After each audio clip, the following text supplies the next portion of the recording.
What is going on, guys, and welcome to episode 13 of Botting to Max with AHK. It has been a little bit since our last video. I've just been really busy, so I haven't really been able to write any new scripts or anything too crazy. I typically only get maybe an hour or two a day to work on any of this stuff, and that's at most. So with the thieving, I'm able to do that while I'm working on paperwork or something else around the house, just so I can check back in every couple minutes, because the script isn't fully autonomous.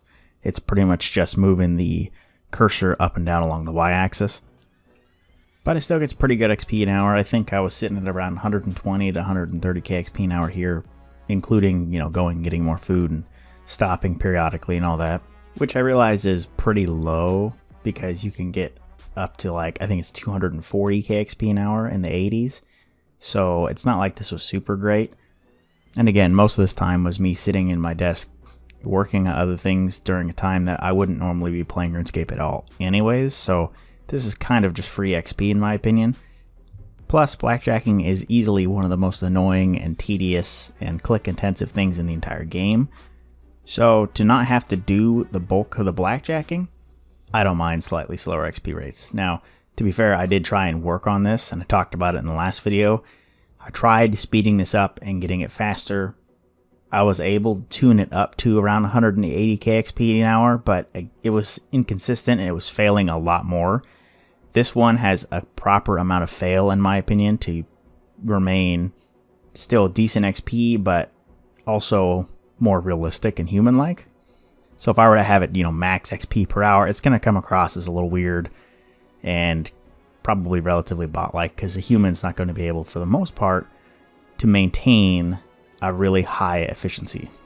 But regardless, I was able to hit 80 thieving with minimal effort from me, and that means that I can move to doing the RD nights at a relatively efficient manner and make a lot more money per hour. Now, when I'm not able to be near my computer and check in on every couple minutes for the thieving script, I run a few other scripts that I have that are pretty much fully autonomous that I don't have to pay any kind of attention to and will just run. A few of those are money-making scripts that I'm probably just not going to show on this channel, at least for a while. I make around 500k to a mil each day, and I only run those scripts for a little bit of time. And that kind of helps keep this account moving forward and able to do buyables and spend money on gear and whatnot. But when it's not making money, the account is running things like agility. Now, I think I've been doing agility for 3 episodes now, or at least I've mentioned it somewhere in there. And I've been kind of putting it off because I want to hit 60, obviously, to go to the Seers cores, as well as finish out the Graceful set, which is obviously useful for a lot of different reasons. But I was kind of stuck at the Canifis course. I actually had an issue with the script that I had running for a long period of time. The first issue was it was failing to pick up around a third of the marks of grace. The reason I didn't pick this up sooner is that it wasn't immediate. It would happen after like 15 or 20 laps, and then it would start missing and failing. I realized later this was just an issue on my part. It was a stupid little mistype. However, the bigger issue is that it was failing on the second to last obstacle. I never really did figure out what the issue was, but I figured out a way to fix it, which was just looping through a pixel search, which is color detection, over and over and over until it, found a certain color within a certain range. And if it didn't, after so many attempts, it would just stop. This is common. I use it in other things, but it was really, really effective in this particular situation. And because of that, I was able to continue and finish out 60 agility, which also got me more than enough marks of grace to finish the Graceful set. And pretty much from here on, the marks of grace will just get sold. Maybe not right away, probably when I actually need the money. But I believe right now, if you buy Amylase packs, it is valued at around 12k per mark of grace, which is pretty solid. So I'm going to make in the neighborhood of like 40 mil going to 99, I think. Which is not a ton of money, but it'll help buy things like smithing and, work towards 99 construction still. So it helps.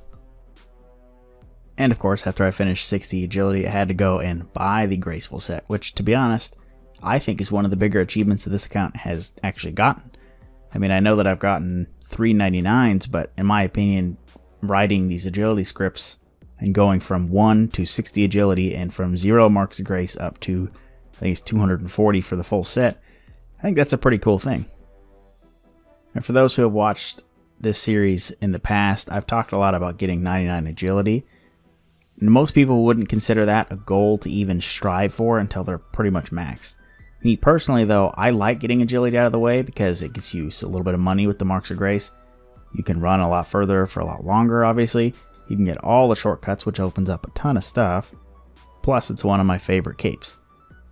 And I already have a script completely built. It's completely functional, no bugs, for the Seers course. And I've actually used that exact script to get 2 different accounts up to 90 agility already. So I know the script works, and I want to start running it on this account. The problem is, I have to do the Kandarin hard diary so I can tally back to the beginning of the course. And completing that diary is actually one of the short-term goals that I listed out in my last video. And as of right now, there's a couple things holding me back from doing it. One, I need 70 prayer and 70 defense to have piety. That's not that big a deal, that's just some money and a little bit of time. However, I also need 70 fishing, which is also some more time. I don't have a good fishing script right now, but I don't think it's going to take too long for me to write one. And then 75 smithing. Those are the few skills that are really holding me back at the moment. And the smithing, it's super quick. It's like 2.5 hours of gold bars at blast furnace, and that's something that I'm currently working towards. I actually already bought the gold for this. It's not that much. It's only going to cost me like $1.5 million or something. It's not too big of a deal. But the problem is I needed the ice gloves in order to do this efficiently. But I haven't even begun to do Heroes Quest, which is typically the first quest that you actually get the ice gloves for. So I had to go out of my way to go do it separately, which isn't that big a deal. I mean, this whole thing took me like less than 10 minutes to get there, kill the queen, get the ice gloves. But still, this is the first time I've ever actually gone through and gotten the ice gloves without it being for Heroes Quest. And I've played this game for almost 15 years now, and I've done Heroes Quest probably no less than 15 to 20 times for all the different accounts that I've had. So that's actually kind of surprising to me, but I honestly didn't mind it. I mean, I know that I have to do a bunch of quests, and Heroes Quest and Legends Quests are actually early on that list because I want to get Barrows Gloves sooner than later. That was another one of the short-term goals that I had, as in like the next month or two. And hopefully by the end of like February, if my work schedule clears up a little bit, we'll see. Because I think that having Barrows Gloves on this account would actually be kind of a cool accomplishment as well, because I was obviously not able to use AutoHotkey for any of that aside from just getting the skills and all that stuff. So it's another cool little achievement this account will have that's not just botted or AHK'd or whatever you want to call it. So about the same time that I decided to buy the gold and get smithing up, I also thought, you know what? Since I need 70 prayer, I'd rather do it on my own gilded altar than running out to the wilderness just to save a little bit of money. So I'm going to continue to work towards higher construction, and I decided might as well get 70 for this video. That costs me more money than getting smithing is, so I don't know how much longer I'm going to keep doing that. Of course, I could use oak planks and just, you know, make larders to 72 and then oak doors from then on or whatever it is, but I really don't like construction, because the script that you're seeing in the background is just a helper. I mean, I have to click a key to do each action. So click a key to build it, and then click a key to remove it.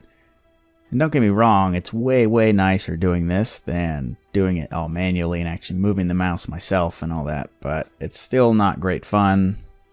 So getting, you know, 800 KXP an hour, which although in the background it doesn't show that, that is actually what I was getting, or right around there. I took a little bit of a break somewhere in there, so the XP per hour on screen is a little bit skewed, but it was closer to 800 KXP an hour, which in my opinion, and I think most people's, is pretty solid. I mean, I know that you can get up to like 900k an hour doing mahogany tables, but that's just mental, honestly. However, with that being said, it's completely possible that I decide to move to oak doors and try and write a more autonomous script. I tried it a couple times in the past, and what's kept screwing me up was the variability for when the butler would come back. If you ever paid attention, you know that he's not a consistent time. It's not static, it's a variable thing, it changes. So, and plus where he shows up, it's not always the same spot. So between the random times and the random spots that he show up, I'm limited to color detection and waiting a static period of time, or some combination thereof. I don't know. I haven't really messed with it too much since trying it way back when and failing terribly, so I'll probably give it a shot sometime in the future, at least for, pushing towards 99. Oak planks right now I think are around 8 GP per XP, whereas mahoganies are 15 GP XP and up, which is just crazy. I mean, that's in the neighborhood of like 150 to 200 mil just to get to 99 construction. And while the construction cape is easily the most useful cape in the entire game, I really don't think it's worth that kind of money, at least not to me in the current position of this account. But we'll see. We'll see what happens.